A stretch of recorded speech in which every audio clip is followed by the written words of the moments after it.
किसानों पर बहुत भारी टैक्स नाफिज कर दिया गया है। दूसरे लफ्ज़ों में अगर हम कहें तो गरीब किसान का खून निचोड़ने के लिए IMF ने जो प्लान तैयार किया था, FBR ने इसे सुपर टैक्स और एग्रीकल्चर टैक्स का नाम देकर पंजाब में इसका बिल पास कर दिया है। मैं हूं Malik Abdul Jabbar, advocate high court, और आप देख रहे हैं मेरा YouTube channel simplified law by Jabbar. जून जुलाई में IMF ने ज़राई सेक्टर को टैक्स नेट में लाने की डिमांड की थी। अब ज़राई इनकम बिल पास करके हुकूमत पंजाब ने जानवर पालने पर भी टैक्स लागू कर दिया है। अब अगर आप जानवर पालते हैं, भेड़ बकरियां पालते हैं, ऊँट पालते हैं, किसी किस्म के भी जानवर आप पालते हैं तो आपको इनकम टैक्स देना होगा। आपको जानवर पालने पर भी अब लाजमी तौर पर इनकम टैक्स देना पड़ेगा।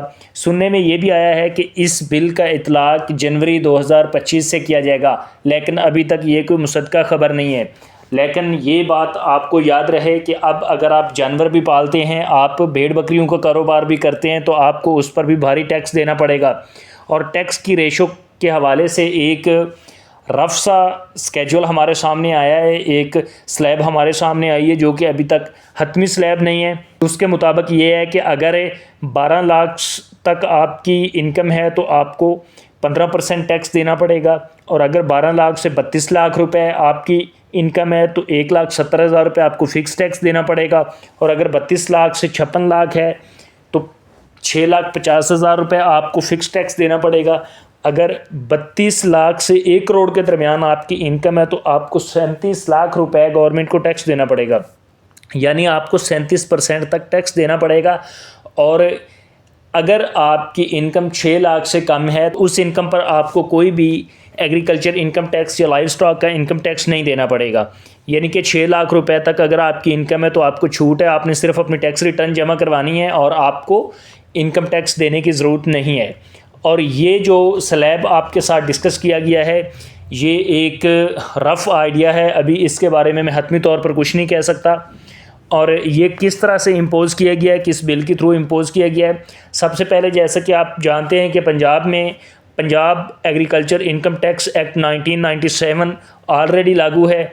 अभी एक the Punjab agriculture income tax amendment bill 2024 सूबाई असम्बली से ये बिल पास करते हुए राय के साथ पास कर दिया गया ने Punjab agriculture income tax act 1997 के सेक्शन 2 के सबसेक्शन 1 में क्लास C के बाद सब क्लास D शामिल की है, जिसके मुताबिक उन्होंने लफ्ज़ एग्रीकल्चर इनकम के अंदर लाइव स्टॉक का लफ्ज़ इंसर्ट किया है, लाइव स्टॉक का लफ्ज़ उन्होंने ऐड किया है, जिसके मुताबिक अब एग्रीकल्चर इनकम में लाइव स्टॉक की जो इनकम है वो भी शामिल हो गई है, और आपको एग्रीकल्चर इनकम के साथ साथ लाइव स्टॉक की इनकम पर भी टैक्स देना होगा। ये मैंने यहाँ पर एक डॉक्यूमेंट आपके सामने अवेज़ा किया है। यहाँ पर कहता है कि एग्रीकल्चर इनकम मीन्स, ये नीचे आने वाली सारी चीज़ें जो आपके सामने इस वक्त शो हो रही हैं, ये सारी चीज़ें एग्रीकल्चर इनकम में आती हैं। ये चीज़ें अगर आप कर रहे हैं, ये काम अगर आप कर रहे हैं तो आप एग्रीकल्चर के ज़िम्मे में आते हैं और आपको एग्रीकल्चर टैक्स देना पड़ता था। वो टैक्स आप पहले भी दे रहे थे। पहले आप FBR को टैक्स नहीं देते थे बल्कि पंजाब को देते थे। 32A के चालान के थ्रू आपने बैंक में जमा करवानी होती थी, और अब इसमें एक तब्दीली कर दी गई है। तब्दीली ये है कि provincial assembly of the Punjab ने ये the Punjab agriculture income tax amendment bill 2024 पास किया है। इसके मुताबिक इन्होंने ये अमेंडमेंट की है।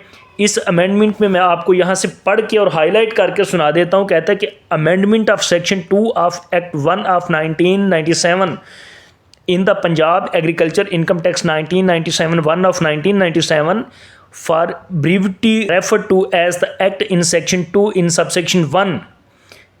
अच्छा, सबसे पहले वो क्लास A यहाँ पर सब्सटीट्यूट कर रहा है। इसमें वो कहता है कि इन क्लास A आफ्टर सब class C the following shall be inserted, यानी आगे क्लास C के बाद उसने क्लास D इंसर्ट की है, जिसके मुताबिक वो इनकम फ्राम लाइव स्टॉक का लफ्ज़ उसने ऐड कर दिया। इनकम फ्राम लाइव स्टॉक से ये मुराद है कि आप किसी भी किस्म का कोई भी जानवर पालते हैं, उससे जो इनकम आप लेते हैं उस इनकम पर आपको लाइव स्टॉक के इस लफ्ज़ के तहत आपको एग्रीकल्चर इनकम टैक्स देना पड़ेगा। और अगर आप एग्रीकल्चर इनकम टैक्स नहीं देते तो उस पर आपको भारी जुर्माना देना पड़ेंगे।